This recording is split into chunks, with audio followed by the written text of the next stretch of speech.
Welcome back to Washington Journal. As you notice, that last footage, of course, of the Iwo Jima Memorial, which is near Arlington National Cemetery. We'll be seeing other scenes from the cemetery in our coverage of Veterans Day right here on C-SPAN. Camille Paglia is a professor and author. Thanks very much for joining us this morning. Nice to be here again. On Veterans Day, you've chosen a couple of articles that caught your attention in the papers this morning, including this one from USA Today. As posts lose vets, younger ones aren't taking their places. Why did this catch your attention? Well, I'm very concerned as a career teacher about the lack of not only respect for the military in the arts community, but of the lack of contact of our students with urgent questions of military preparedness. I feel that military history is should be a very important part of basic education at both the primary school level and the college level. It's particularly important for anyone who hopes to positions of leadership in politics. We've seen the disaster. I voted for Clinton twice. I'm a Democrat, but the lack of the sense of the geopolitical stage in the Clinton administration, the overconcern with domestic issues for so long, until we were plummeted by crises into decisions that I very much regret. The use of the military for wasteful peacekeeping missions, the over-reliance on bombing for purposes of intimidation. All these things, I think, must be dealt with by early education in military crisis management, and just a kind of analysis of the techniques of military strategy, the brilliant techniques that have come down to us through history. Where do you think that education might take place? I do feel on the primary level, I think there has been a terrible neglect of basic historical training. Although I'm a libertarian, I happen to agree with conservative critics of the educational system. Our kids are coming out of primary school and high school with a kind of parochialism, a provincialism, without a sense of, until the movies, Steven Spielberg's movie, began to dramatize the tremendous sacrifices made by young men in history to preserve our liberties, in particular the great achievement of World War II in defeating Hitler. If America had not intervened, Hitler would have gone on to demolish England and rule the world. We invite you to join us this morning with your questions and comments and newspaper articles if you have them. Our guest, Camille Paglia, a professor and author, professor of humanities at the University of the Arts in Philadelphia, is an online columnist for Salon magazine and the author of several books. Her hometown is Endicott, New York. You've probably seen her, a number of speeches and panels which she's participated in, that you've seen here on C-SPAN with us for about 45 minutes or so. 202 is the area code, 624-1111. For liberals, for conservatives, 624-1115, and 737-6734 for moderates. Another article that caught your eye this morning, Wall Street Journal, Theater, Shakespeare on the Pier. New Chicago Shakespeare Theater kicks off its first season with Antony and Cleopatra. I'm delighted to see this article. Antony and Cleopatra is my favorite Shakespeare play. I'm currently teaching my Shakespeare course at the University of the Arts in Philadelphia. The play has so much in it, I think, as a kind of lesson carrying forward our military theme here. Cleopatra, one of our few examples of an important female leader in history, and the disaster that she brought upon her nation and upon her alliance with Mark Antony through her lack of military preparedness at the Great Battle of Actium. She made certain key decisions that were poor ones, forcing Antony to, or helping to persuade Antony to fight by sea when his experience had been as an army leader on the land. It's a great lesson. Our women who want to get into the Oval Office have got to realize that they will never convince the American people that we can have a female commander-in-chief until they can demonstrate that women are capable of more than mere compassionate caretaking issues, that they have a feeling for the hard decisions a military leader must make to send people to die in war, and also a keen sense of the kind of battle plans that are necessary, the efficient use of military force at crisis moments. You mentioned women in the Oval Office. Mm-hmm. Who on today's political scene do you see as possibly being in the Oval Office? Well, I was disappointed with the way Elizabeth Dole had conducted her potential candidacy. I felt that her persona was a little bit too much on the kind of sweet and compassionate side, coming from her presidency as a head of the American Red Cross. I like Dianne Feinstein very much, the senator from California. She has extensive foreign relations experience, and I think that the person who is really ready right now is Governor Christine Todd Whitman of New Jersey. Again and again, I've seen her in the media come with a kind of commanding posture and manner, and yet she has the smile, the cordiality of that distinguishes female politicians. So I think actually Whitman is the best shot for the first female president. One of the reasons we have you here this morning is you were in town last night speaking at the Smithsonian on what subject?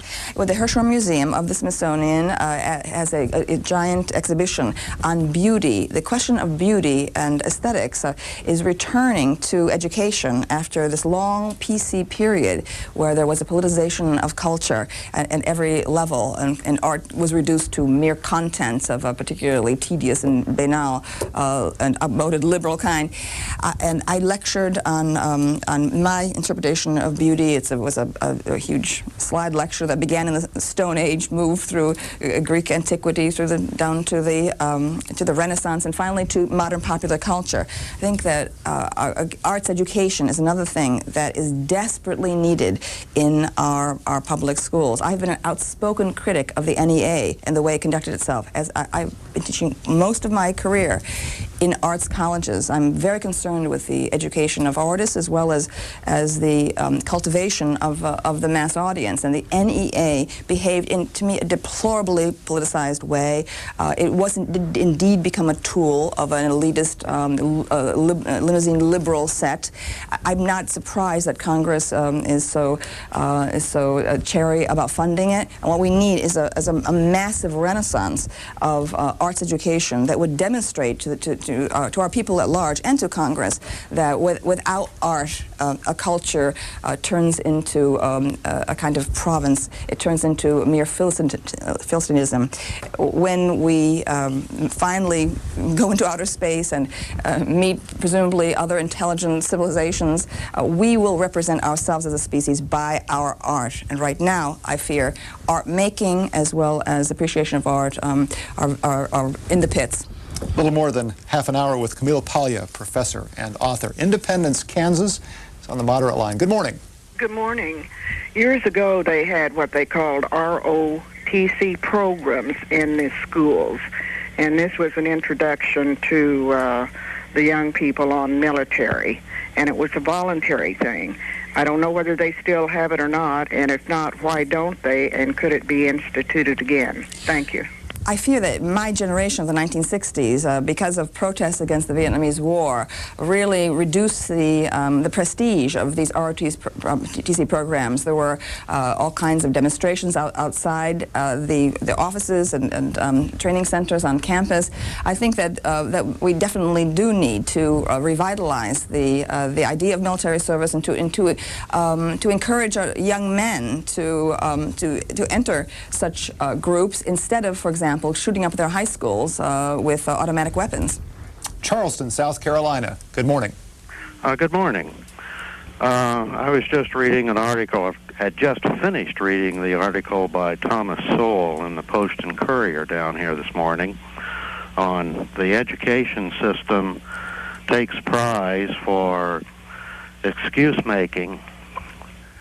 Thomas Sowell, as usual, writes a very good article, and he does point out the fact that the teachers seem to want to blame the parents, they want to blame society, they want to blame everybody other than themselves for the disastrous position that our educational system is in today.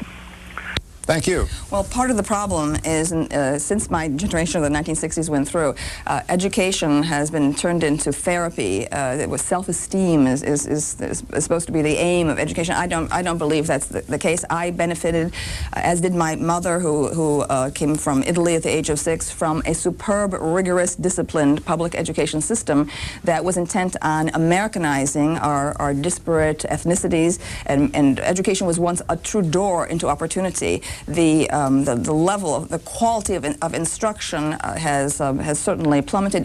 There are some fine suburban high schools, but the inner cities are absolute sewers. It is a national scandal that we've abandoned the inner city schools. The true affirmative action would be for a massive help, really a kind of almost like foreign aid at this point, to the condition of the schools. I have spoken on my column on Salon magazine about the terrible waste of dropping bombs on Iraq or on Kosovo when social services are so neglected in the inner cities, and particularly education. Boston, good morning. Good morning, sir. I've just got a quick question here for Ms. Paglia. I did hear a couple comments you had pertaining to the military and also to young teenagers being more adherent to the military. I myself am 23 years old. I just got out the 4 years duty in the Marine Corps in the infantry. And I think the one thing that really is not attracting more kids to the military is the reason that there's not that much educational benefits available. Mm-hmm. Me, myself, going to college right now, the VA really doesn't offer that much money for you just to pay for school these days, because with the rising costs and everything. So I think more kids are really trying to stay away from the military right now and trying to pursue a more professional career mm-hmm. than actually trying to go into the military and just basically just get dirty and try to have some fun, which is... Mm-hmm. Thank you, Boston. Mm-hmm. Well, I'm sorry to hear what you're saying. I do think there should be more incentives to join the military. My family, the military has very high prestige. My father and all my uncles served in World War II. My father was able to go to college, the first in family of 10, because of the GI Bill. He was able to study abroad because of the GI Bill. I think that this is something, because we've been in generally a peacetime period, we have this a declining sense of national support to the military, and we're going to pay the price for this. The world is a dangerous place. Eventually, by the eternal cyclical law of history, there will be war again, and I'm very concerned about even the readiness of our military because of gender games being played by the political establishment in Washington, trying to use the military as a laboratory for social engineering, a kind of hurry-up equality between the sexes in ways that may indeed have been deleterious to basic training. Camille Paglia writes a column for the online magazine Salon. This is the column from October 27th under the headline, Feinstein for President, Buchanan for Emperor, Diane's no flibberty gibbet, Hillary's a galumper, Rush has tremendous intellectual influence, Anne Hesh is a pancake brain, and Italian-American women rock it like they talk it. What all did you write about in this column? Well, number one, I think Rush Limbaugh is a huge influence on the mass audience. I have been at war with a lot of smirky liberals on this question. I enjoy listening to his show whenever I can. I do have to teach during the day, but when I'm in the car and listen to him, I find his not only his manner of expression, but the deftness with which he analyzes contemporary issues very inspiring. I think the contempt for him by liberals is contemptible. Other issues there, I think that, I hope that Pat Buchanan has not gone off the deep end. I'm very unsettled by certain quasi-fascist elements in his appeal. I think he's an intelligent man, but I don't want a politician to be a cult of one. Other issues there that you mentioned. How about Italian-American women rock it like they talk it? Yes, that's right. Italian-American women have not really made enormous contributions to contemporary culture. We have a lot of Italian-American men in the performing arts. I'm on the warpath about what I feel are there's a kind of policy of almost ethnic disparagement of Italian Americans in the media in ways that would never be tolerated about African Americans or about Jews. I'm a great admirer of The Godfather book by Mario Puzo, and by the brilliant film versions, parts 1 and 2 of The Godfather by Francis Ford Coppola. These are major contributions to the popular arts. However, the shows like The Sopranos or the internal use of Italian-American people as archetypes of buffoons, I think this is just appalling, and that's an issue that I'm getting quite militant about. Steubenville, Ohio. Good morning. Morning. I have an almost sinking feeling in my gut about this country's disconnect with the military. Remember, between Korea and Vietnam, I remember neighbors and relatives who, due to the draft, had to serve. For example, during the Gulf War, and I was in the National Guard at the time, I personally did not know of a soul who was physically in the Gulf. And a note on ROTC, in the early 60s, I attended Indiana University, and to the best of my recollection, all male freshmen and sophomores had to be in ROTC. Thanks. Well, that's very interesting, indeed. I can't imagine that being imposed today. There'd probably be a revolt. But I do think, I don't want to sound as like a Cassandra or doomsayer, but I do think there's a kind of a weakening of will on the part of men of the professional white upper middle class. I would fear for this country were we suddenly to have to go to war. There aren't enough able-bodied men to draft. That last call was on the moderate line. Next on the conservative line is from Pennsylvania. Is it pronounced Makungi? Makungi. Makungi. Good morning. Hi, good morning, Ms. Paglia. Pleasure to speak with you. I'm very honored. Good morning. I'm an avid listener of Rush Limbaugh, and he does frequently use you to make a lot of points and a lot of comments that you make. And besides that, I think he likes you quite a bit as well.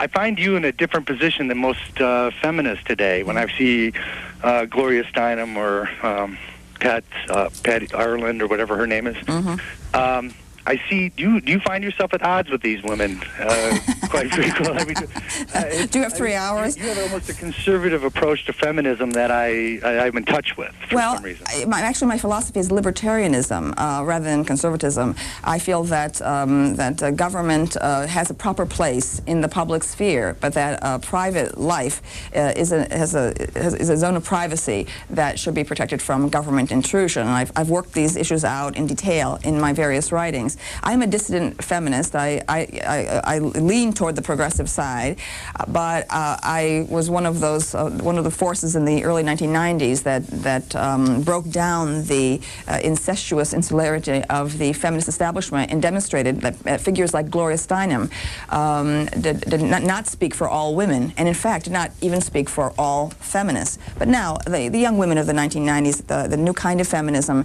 is much more tolerant and relaxed. And much more open to questions of beauty, and there's, I think there's starting to be a cessation of the male bashing that I and other figures like Christina Hoff Sommers were assailing for so many years. Another article that caught your attention was in the New York Times this morning. It's a television review. Diana Rigg as a detective armed with one-liners on Mystery on PBS.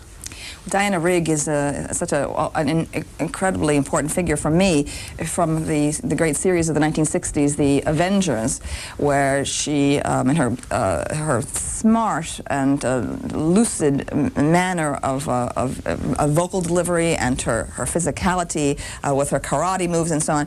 This is she's an image which predated feminism. I think Diana Rigg and her kind of cordiality toward men on that program showed that it's possible for strong women to live in harmony with men. Now, the reason I marked it is that she is such a forceful figure in the performing arts in Great Britain. I am very worried about the low quality of our American popular culture at the present moment. As a 60s person, I'm a huge fan of pop, but the lack of technical expertise, the decline in just basic skills of situation comedy production or of filmmaking, and the kind of the weaselly, whiny figures like I'm sorry to say, Callista Flockhart as Ally McBeal. It distresses me. Diana Rigg is a worthy role model for for the new feminist. In my book that I wrote on Alfred Hitchcock's The Birds for the British Film Institute, I've tried to demonstrate the incredible quality of filmmaking during the Hollywood studio era that Hitchcock himself benefited from. That the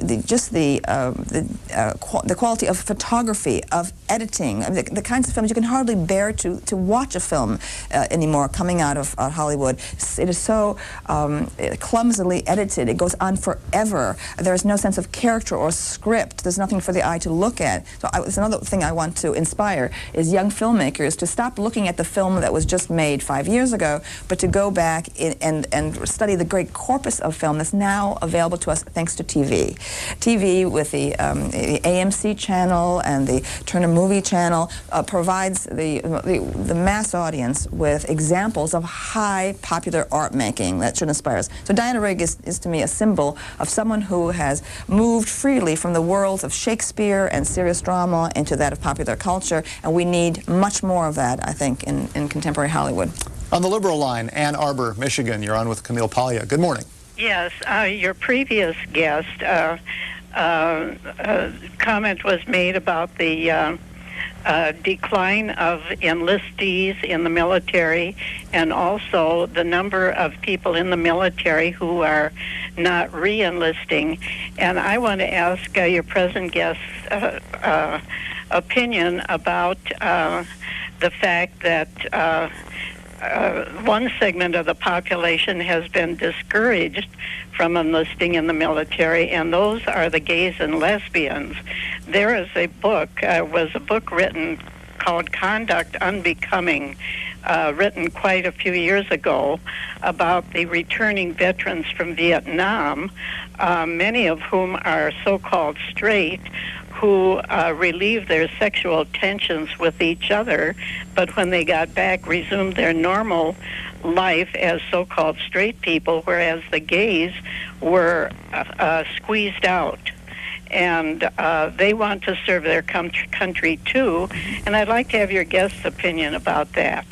Well, I'm gay myself. My position is that gays and lesbians should be able to serve with honor in the military, but the military has a legitimate issue in questioning the issues of solidarity of the Corps and the kind of intimacy, physical intimacy that young men and young women have in basic training or in the field where they may have to sleep all heaped up inside of a pup tent. I think that there are real technical problems with enforcing tolerance for gays and lesbians in the military, but I think that President Clinton, if he had been responsible, would have, when he took office, have said, instead of the way he did it, which was incredibly inflammatory and stupid and created our present untenable situation of, right now with the increase actually in expulsions from the military. He should have said, I, as president, have the power to sign an executive order on this issue. However, I want to know in detail what are the potential practical problems in allowing gays and lesbians to serve openly in the military. And I appoint this commission, composed of in part civilian and part military, to report to me in 6 months. And then I don't promise that I'm going to take the judgment of the commission. I'm going to take it under advisement, and then I will issue an executive order. That's the way it should have been done. We needed a real airing of the practical problems, and the gay activist groups, in denying there are any problems here, okay, have been equally, I think, short-sighted. A little less than 20 minutes with Camille Paglia. Next call is Culver City, California. Good morning. Good morning. First, let me start off by saying that I really enjoy listening to your guest and her really unique insight into things. I'm calling about an AP story coming from Chicago on Tuesday, November 9th. It's Chicago School Ends Riflery Program. And it starts off, in the wake of the recent school shootings, the Chicago public school system will drop riflery training and competition offered as part of the Junior Reserve Officers Training Corps program. We don't want to send a contradictory message in the school by, on the one hand, discouraging the use of firearms and being tough on violence, and then on the other, having a marksmanship curriculum. Public Schools Chief Paul Vallis said on Monday.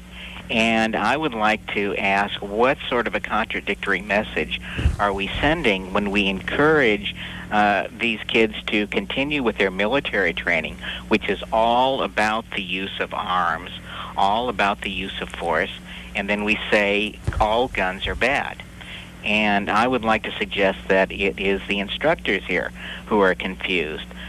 They don't understand that sometimes guns are bad, and sometimes when they're used to resist aggression, when they're used in defense, they're very virtuous. Thank you, California. Very well put. Oh, I think that that's deplorable, dropping riflery programs that would allow young men interested in guns to learn how to, and women interested in guns to learn how to use them. I think we need more such programs. Just I think as we need more encouragement to young men of the kind that shot up the high school in Columbine High School in Littleton, Colorado, to join the military. I think there was a time when young men had options available to them. They could go on to get on a freighter and go around the world. They could join the army and satisfy their spirit of adventure. And instead, we're caging young men at their hormonal peak in the classroom, treating them like penned animals, giving them this banal education. When, in point of fact, I say, okay, every high school should have programs showing the correct and disciplined use of firearms. On the conservative line, Boise. Good morning. Good morning. Good morning, Ms. Paglia. It's quite an honor to speak to you. Thank you. I wanted to ask two very different questions of you. Number one, if you saw the movie Saving Private Ryan, what you thought of it, and also, why do you think Hillary is running for Senate? Well, I think I'm very happy that Hollywood at last is starting to treat the questions of war, of adventure. In my lecture last night for the Hirshhorn Museum here, I showed some military paintings that had a huge impact on me. I think that the end result of Saving Private Ryan will be excellent in educating young people about the enormous sacrifices made by my parents' generation during World War II. However, I thought that there was excessive sensationalism, and in the very beginning, the way the violence, I think, might have been even off-putting for many people, driven them from the theater. But I think violence should be used as a kind of climax to narrative rather than an opening prelude. Then secondly, Hillary. Well, I have been writing on Hillary for years now. I was a great admirer of her when she entered the White House with her husband and after the first inauguration. But slowly, year by year, I have become progressively disillusioned. I think I find her utterly manipulative. I'm afraid my writings in Salon magazine have chronicled a lot of this. I think she's never shown she can run anything. This is a woman unlike, let's say, Elizabeth Dole or Dianne Feinstein or Christine Todd Whitman, has never been successful at anything she has done, not even, I said in Salon recently, running her dysfunctional family in their decades-long squat in government housing. Carrollton, Georgia, good morning. Yes, sir. I'd like to speak to this lady on two subjects, military and schools, since she's a teacher. Maybe she seems like the type of person who will have the backbone to speak up and speak the truth. I'm a retired Master Sergeant, E7 out of the Marine Corps. I retired several years ago. In the military, the biggest problem we had was we couldn't promote on the basis of ability and earn promotion. We had to promote on the basis of color of skin or sexual. You didn't have to earn your rank. You were promoted because of what sex you were or what color you were. When I retired basically because of that reason. The Marine Corps wasn't men earning their way anymore. They were politics involved, and you didn't earn your way. I have a granddaughter that was fixing to start school this year. So I had heard how bad the school systems were, so I went back to the school I graduated from in Mount Zion, Georgia. And I visited several other schools with permission of the school board. I found that there is no discipline in schools anymore. Those children treat those teachers like dogs. Thank you, Georgia. Thank you very much. Yes, well, the two issues there, I think the book is still out on how quotas have been used in promotion and hiring in both the military and in academia and every level of corporate America now for the last 30 years. There are great benefits from that in giving African Americans and women greater visibility as leaders, but unfortunately there is a backlash as a consequence. I don't think that past injustice can be remedied by new acts of injustice that treat white men as if they now are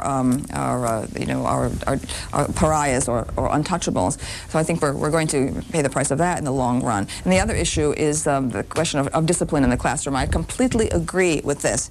My father went to school at a time when he would often describe the principal would be seen in the schoolyard as march music would be played, marching the kids out onto the sidewalk, and the principal would be standing there with a truncheon in his hand, beating it into his palm, and keeping all the very rough ethnic Italian kids in line. There was always this kind of explosive power in working class youths. Today there has been a real retreat from any kind of will to enforce order in the classroom. It's assumed that, again, that the classroom should be a place that's almost like a kind of Club Med or a kind of extension of the family den, instead of a place where education is done. I favor expulsion. I've been on the record about this for a long time.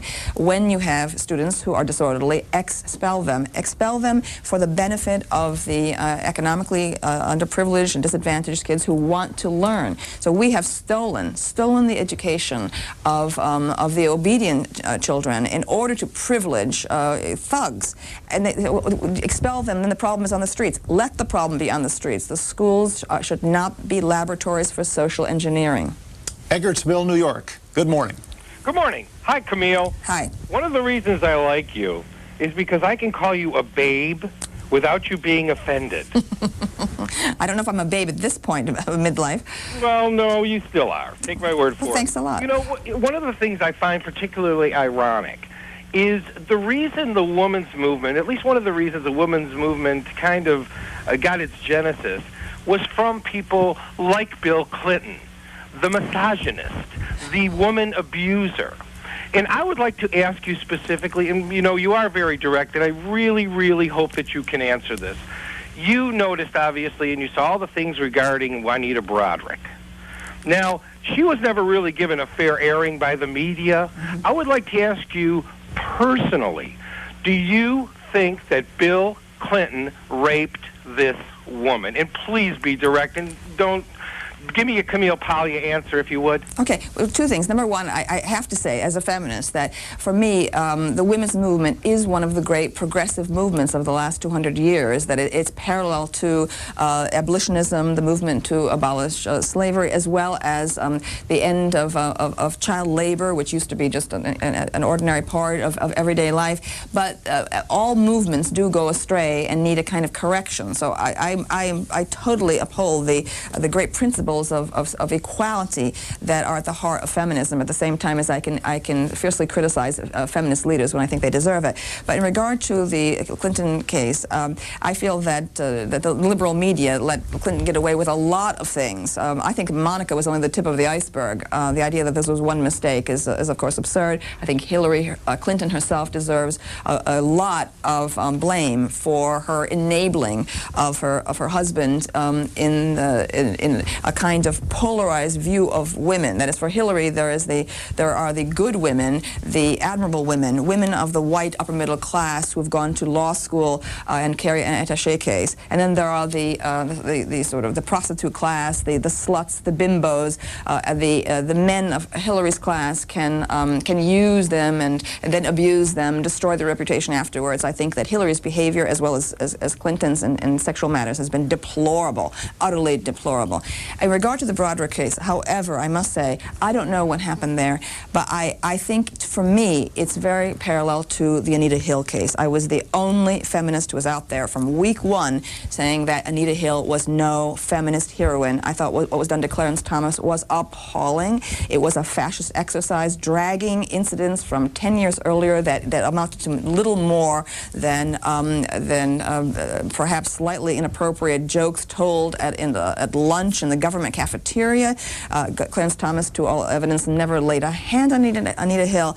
Therefore, by the same logic, I would say that the Juanita Broderick case occurred, unfortunately, way too much in the past to be used as any kind of evidence now. It certainly doesn't make Clinton unfit for office, that we have a kind of he said, she said situation. If the assault occurred, Clinton deserved punishment for it during, within the statute of limitations. But I have to say that Juanita Broderick's story has flaws in it for me as a feminist. She hardly had met the governor once, called him at his invitation. She consented to meet with him in her motel room. This is a married woman. Was she honestly surprised if Clinton, in his oafishness, lunged at her, assumed that this intimacy was indeed a kind of consent to contact? I don't excuse his behavior, but again, I think it occurred so much in the past that we shouldn't be over-focusing on that. Last call on the conservative line. Next call is on the moderate line. It's from Margate, Florida. Good morning. Good morning. I have two comments and then a question. My son is a Marine officer, and he serves out a love of country and sense of duty. And I hope our political leadership never takes that away from him. And the other comment is, many civilians roll the military and the extremists and the NRA all in one ball, and that results in a negative opinion. I think we're still haunted by the term baby killers from the Vietnam War, and that affects our military. My question is, I can see the day where we'll reinstate the draft, and I'm curious, where does that leave women? I'll hang up and listen to your answer. Thank you.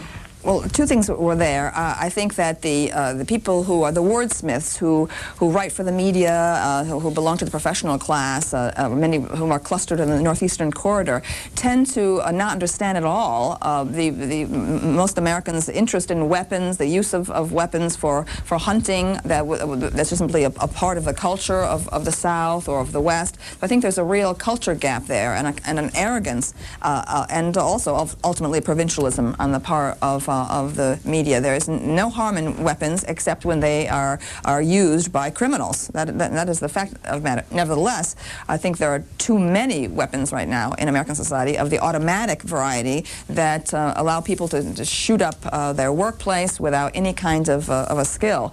So it's the automatic weapons, I think, that are the real danger. In regard to women, the draft, my philosophy is that of an equity feminist. I think that for all the rights that women demand in society, that they must also take on a responsibility. I would favor drafting women. I feel that military service should be a duty and should be a privilege. Not all feminists probably would agree with that position, and still to this day, most people are queasy about the idea of women in combat. Despite the presence of women in armies around the world, including in Israel, we've had actually very few examples of women used in a true face-to-face combat situation. Early on in your comments in talking about the NEA, you said you were looking forward to a renaissance in the arts. Mm-hmm. What role will government have, if any, in that renaissance?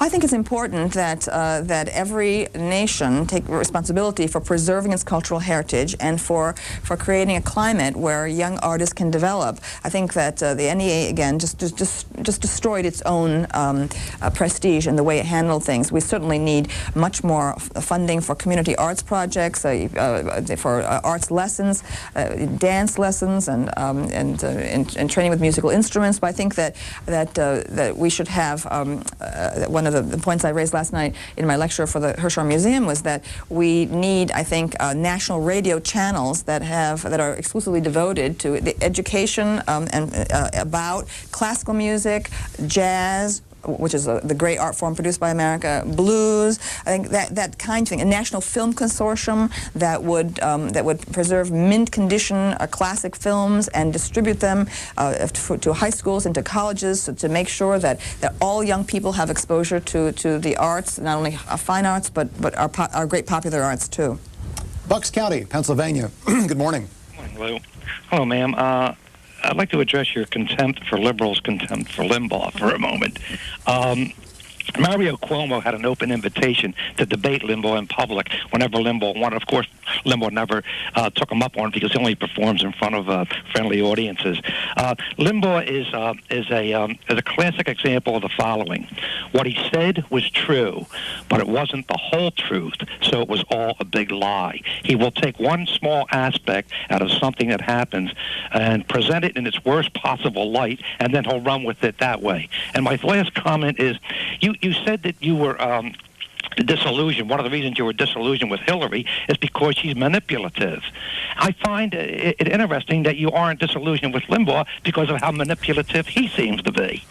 Well, Rush Limbaugh is a commentator, equivalent to a columnist in a newspaper. What he does is opinion, and he improvises off the day's news. But I mean, there are, for heaven's sakes, distortions on the left as well. His refusal to debate Cuomo. Why should Rush Limbaugh have to debate anyone? It has to be remembered that Limbaugh's prominence has come from his connection with a mass audience. That he began as a very obscure radio announcer and slowly built this audience. I first heard about him from my Italian relatives in upstate New York. They weren't even sure how to spell his name. They thought it was Ross Limbaugh. They were mentioning him, and then Limbaugh began noticing my work and began talking about it, particularly my critique of the feminist establishment, a phrase that I invented. I think Rush Limbaugh has done an enormous amount, actually, to help the mass audience to analyze the day's news. We need Rush Limbaugh as a counterpoise, for heaven's sakes, to the dominance of the print media still in the major newspapers on the Northeast by a liberal interest. I mean, you can hardly read the political news in the New York Times anymore. I turned first to the New York Post, which is a scandal that one must turn to what used to be considered a tabloid for the real truth about what's happening before you then get the kind of softened and partial version of any event in the Times. As part of our American President's Portrait Series tonight on C-SPAN at 8 o'clock is an interview we did earlier with Lady Bird Johnson. You mentioned several times about your connection to the 60s, and she was prominent in those years. And as we're looking forward to this interview with her, what are your recollections of Lady Bird Johnson? Well, I've always been impressed with Texas women. I think that there is a real pioneer spirit still in the way the Southern women and Texas women present themselves. I think Governor Ann Richards, she had a kind of, I hesitate to use the word ballsy, may I on the air? I'm not sure. A kind of a formidable, combative quality at the same time as the Southern women or the Texas women are able to doll themselves up in a conventionally female way. I think women who aspire to political leadership in America should study the precedents of the strong-spoken Texas woman. Camille Paglia, professor and author, thank you very much. Thank you. Again, that interview with Lady Bird Johnson tonight here on C-SPAN at 8 o'clock, part of our American President's Life Portrait series. We'll be back in a few minutes as we continue to focus on military pay. Captain Elliot Bloxham of the Defense Department here to talk about military pay in our second segment on that subject. Before that, though, some more scenes from Arlington National Cemetery from yesterday as preparations were underway for today's commemoration of Veterans Day.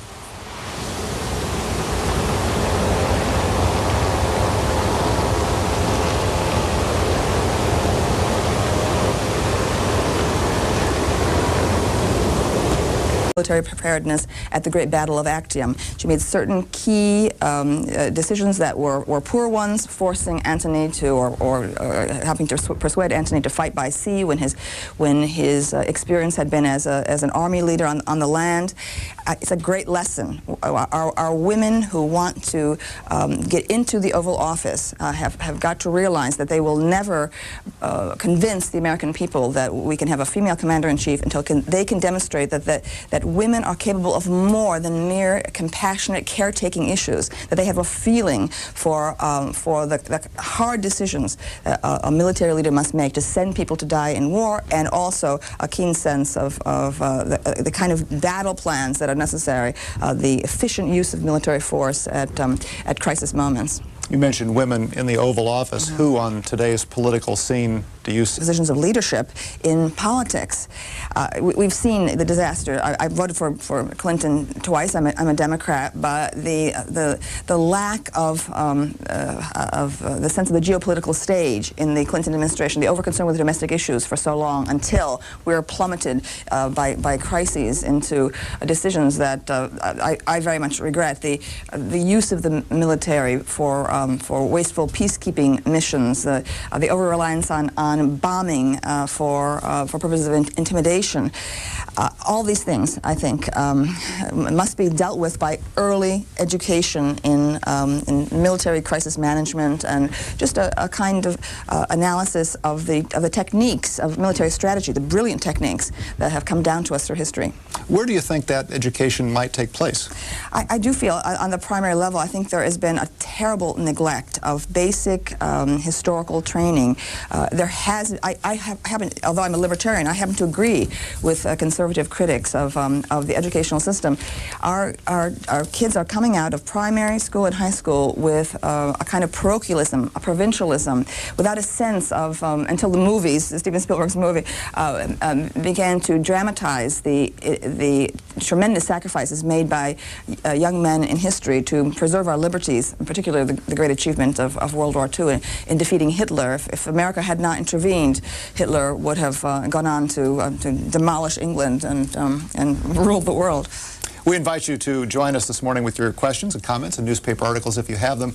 Our guest, Camille Paglia, a professor and author, professor of humanities at the University of the Arts in Philadelphia, is an online columnist for Salon magazine and the author of several books. Her hometown is Endicott, New York. You've probably Welcome back to Washington Journal. As you notice, that last footage, of course, of the Iwo Jima Memorial, which is near Arlington National Cemetery. We'll be seeing other scenes from the cemetery in our coverage of Veterans Day right here on C-SPAN. Camille Paglia is a professor and author. Thanks very much for joining us this morning. Nice to be here again. On Veterans Day, you've chosen a couple of articles that caught your attention in the papers this morning, including this one from USA Today.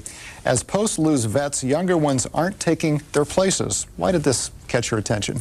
Well, I'm very concerned as a career teacher about the lack of not only respect for the military in the arts community, but of the lack of contact of our students with urgent questions of military preparedness. I feel that military history is should be a very important part of basic education at both the primary school level and the college level.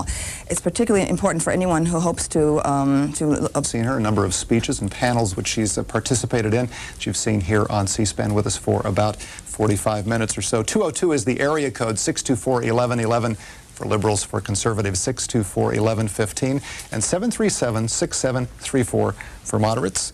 Another article that caught your eye this morning, Wall Street Journal, Theater, Shakespeare on the Pier. New Chicago Shakespeare Theater kicks off its first season with Antony and Cleopatra. I'm delighted to see this article. Antony and Cleopatra is my favorite Shakespeare play. I'm currently teaching my Shakespeare course at the University of the Arts in Philadelphia. The play has so much in it, I think, as a kind of lesson carrying forward our military theme here. Cleopatra, one of our few examples of an important female leader in history, and the disaster that she brought upon her nation and upon her alliance with Mark Antony through her lack of military